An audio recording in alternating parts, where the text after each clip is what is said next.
Relationships are complicated beasts. Not everyone is compatible with everyone, and sometimes a relationship is doomed to fail no matter how hard you work on it. This is especially true for people who probably shouldn't be in a relationship at all. People who lack the maturity to actually be the supportive and loving partner that they need to be. People who expect someone else to fill the void inside them and make them whole despite how unfair it is to ask anyone to do that. But because these same people are unable or unwilling to actually look at themselves in an introspective lens, they end up projecting their crap onto everyone around them, especially their partner, who has to not just carry the weight of it, but is intentionally or unintentionally made responsible for it. In other words, people who have dominant toxic traits will always hurt the ones closest to them, even if they don't mean to. However, that does not mean these toxic traits need to stay. They can be beaten, they can be overcome, and a relationship can be saved from its most toxic elements. But the process to do so is ugly. Like really fucking ugly. And to examine the ups and downs of that journey, let's talk about Scott Pilgrim. Scott Pilgrim was a 6-volume series that ran from 2004 to 2010, written and drawn by Canadian author Brian Lee O'Malley, and published by Oni Press. Although you probably know it from the movie adaptation, Scott Pilgrim vs. the World, directed by the immaculate Edgar Wright, which came out just 1 month after the release of the last volume. While the film was received well by critics upon release, it didn't do great financially, but is now widely regarded as a cult classic and for good reason.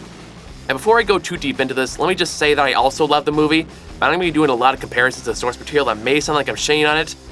I'm not, mostly, but there are differences we need to talk about. Now, if you're watching a video about Scott Pilgrim, I'm going to assume it's because you're also a fan of the film, which means I'm only going to go over the basics of the general plot before we get into where the book branches off. But if for some reason you're not familiar with Scott Pilgrim, let's go over it real quick. Scott Pilgrim stars, who else? Scott Pilgrim, a 23-year-old bass player living in Toronto, Canada with his gay best friend Wallace, who, despite being a trope, has aged shockingly well all things considered. They live in a tiny studio apartment mostly owned by Wallace. The story starts with a declaration that he is dating 17-year-old and high schooler Knives Chow, as an obvious to everyone rebound from his last relationship with mega rock star Envy Adams, before she was famous anyway. Both the book and the movie make it pretty clear how much of a creep and overall awful human being Scott is for dating an openly naive, peppy, vulnerable, and underage girl, but the book definitely doubles down on a lot harder. Anyway, shortly after Scott starts dating his fake high school girlfriend, he meets Ramona, a punk rock-esque woman who just moved into Toronto after breaking up with her own partner, Gideon Graves. Scott immediately becomes obsessed with her and decides he has to be with her, despite how chicken shit he is about breaking up with Knives before he starts to pursue her. Scott is, somehow, successful in wooing Ramona and destroys poor Knives' heart in the process. Now, just to be clear, I'm not saying he shouldn't have broken up with her, I'm saying that he shouldn't have dated her in the first place. But he finds out there's a catch. In order to be with Ramona, he must find and defeat the League of Ramona's Evil Exes, a collection of her evil ex-partners who have banded together under the leadership of Gideon Graves in order to control Ramona's love life. These exes include Matthew Patel, an Indian hipster with mystical powers, Lucas Lee, a pro skater turned action movie star, Todd Ingram, a bass player of Envy's band The Clash of Demon Head who has vegan psychic powers. None of this makes sense, just go with it.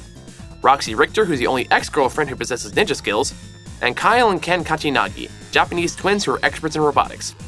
All culminating in a final showdown with Gideon Graves, who owns a series of popular clubs and theaters, including the Chaos Theater Toronto, where their final battle takes place. It's Scott's mission to defeat each of these exes and prove his love to Ramona, all the while working through his own issues to figure out if he even deserves her in the first place. Okay, basic premise established, let's get into the nitty-gritty. Now, to the movie's credit, it sticks with the books pretty much shot for shot up until around volume 3, at which point it starts to veer off. Granted, this was inevitable considering the fact that the film had to condense 6 volumes into a 2-hour movie, and the movie went into production shortly after the release of the first volume, so there was a good amount of improvising as they went along. But in doing so, they did make some changes that altered the overall nuance of the series quite a bit. The biggest of which being the timeline. The movie takes place over the course of several weeks or months, it's never explicitly established. The book, on the other hand, takes place over the course of a year, which means it has a lot more time to flesh out not just Scott and Ramona's relationship, but his relationship with his previous partners and his role in why they fell apart. Before we get into that, however, let's talk about the one incredibly important thing both the film and the book agree on. Scott Pilgrim is a massive toxic prick.